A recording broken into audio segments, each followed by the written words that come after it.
আসসালামু আলাইকুম বন্ধুরা। আজ আমি রান্না করব পোলট্রির মাংস। এখানে পেঁয়াজ কুচি, রসুন এবং মশলা নিয়ে নিয়েছি।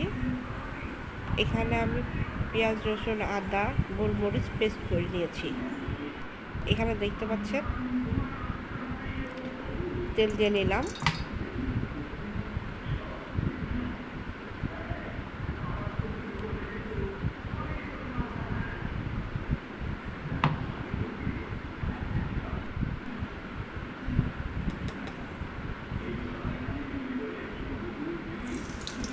এখানে একটু হলুদ, লবণ দিয়ে দিলাম। এখন আলু ঢেলে দিব এর মধ্যে।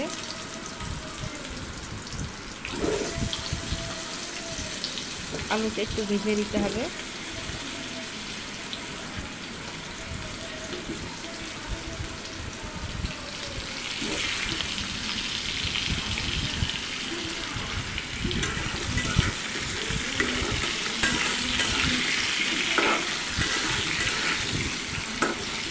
ভালোভাবে আলুটাকে ভেজে দিচ্ছি।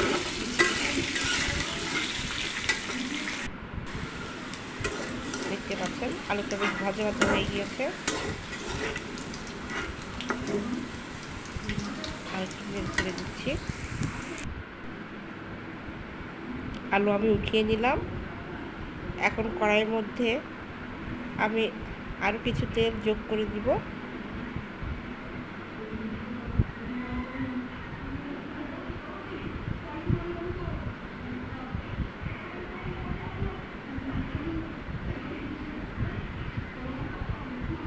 এখানে আমি পেঁয়াজ কুচি করে রেখেছিলাম, পেঁয়াজ কুচি দিয়ে দিব।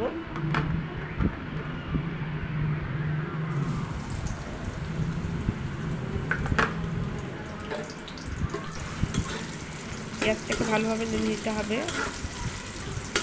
যাতে লাল লাল হয়।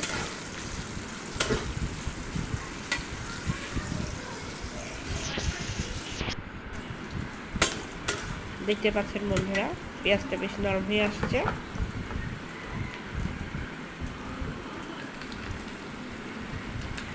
এখানে আমি এলাচ, ডাল, লবঙ্গ এবং তেজপাতা দিয়ে নিলাম।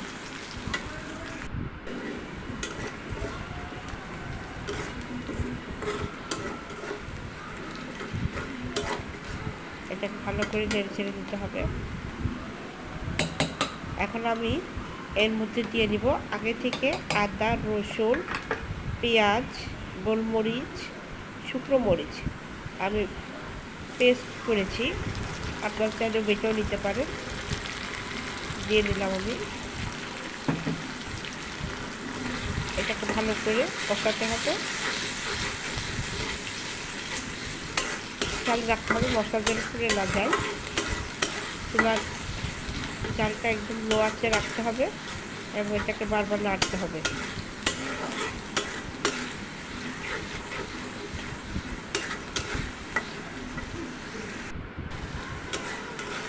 দেখতে পাচ্ছেন বন্ধুরা, আবার এটা বেশ ভালো কষানো হয়ে গিয়েছে, পানি শুকিয়ে গিয়েছে, তেলটা উপরে ভেসে উঠেছে।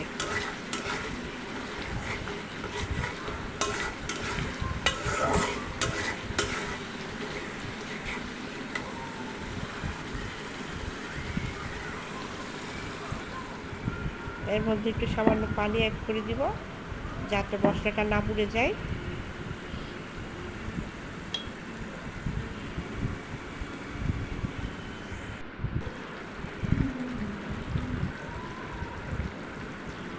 দেখতে পাচ্ছেন বন্ধুরা, এখানে আমি পরিমাণ মতো লবণ দিয়ে দিব।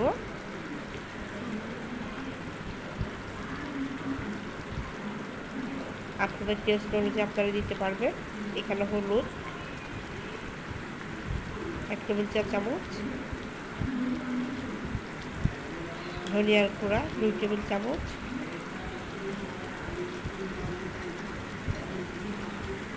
আমি যেহেতু জিরাটা আগে পেস্ট করে নিয়েছি সেই কারণে এখানে খুব সামান্য পরিমাণ জিরা ইউজ করলাম।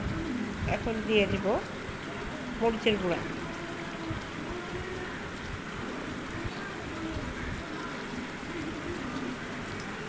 এখন এটাকে ভালো করে নেড়ে চেড়ে দিতে হবে।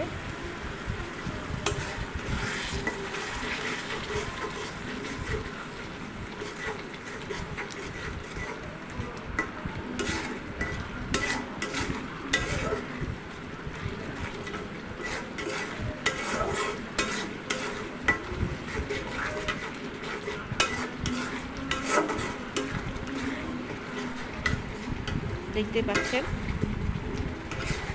পানিটা শুকিয়ে গিয়েছে, বেশ তেলটা ভেসে উঠেছে।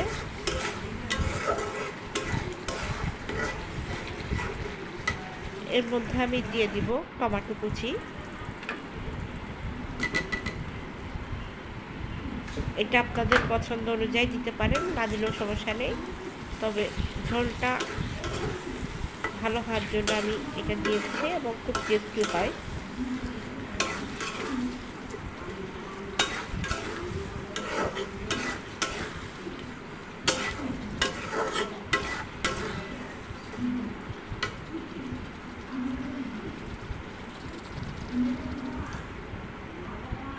সামান্য পরিমাণ পানি অ্যাড করলাম।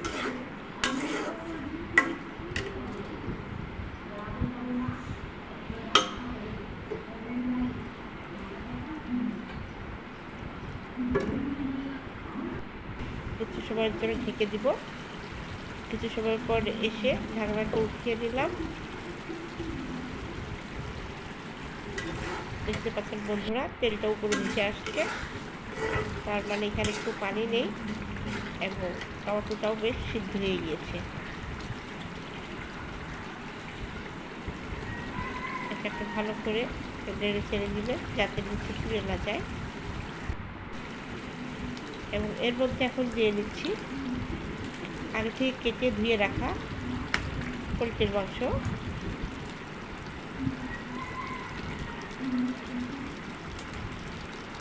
এটাকে ভালো করে কষাতে হবে।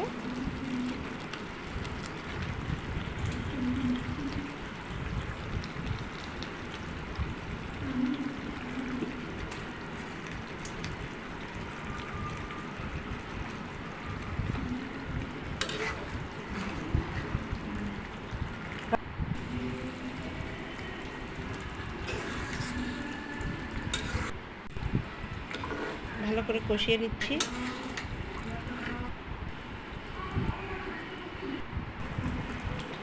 দেখতে পাচ্ছেন বন্ধুরা, নিচে অনেক পানি ছেড়ে দিয়েছে। এখানে কিন্তু আমি একটু পানি ব্যবহার করিনি। ওটি থেকে এভাবে কিন্তু পানি ছেড়ে দেয়।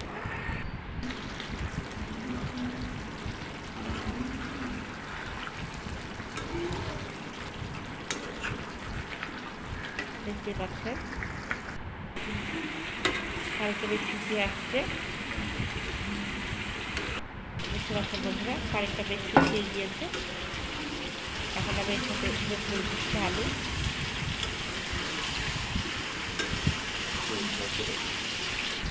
একসাথে ভালো করে কষিয়ে দিচ্ছি।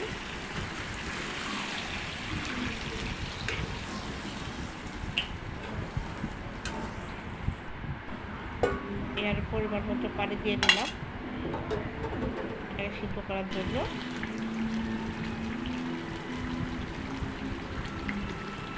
দেখতে পাচ্ছেন এটা পানি শুকিয়ে গিয়েছে এবং সিদ্ধ হয়ে গিয়েছে।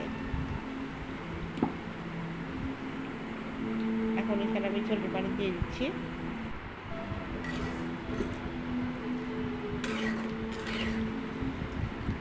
আপনাদের পছন্দ অনুযায়ী ঝোলটা রাখতে পারে, তবে আমি একটু ঝোলটা একটু বেশি রাখবো। মাংসের ঝোল আর আলু খুব পছন্দ মাংসের চাইতে। এখানে একটু ঢাকনা দিয়ে ঢেকে দিব।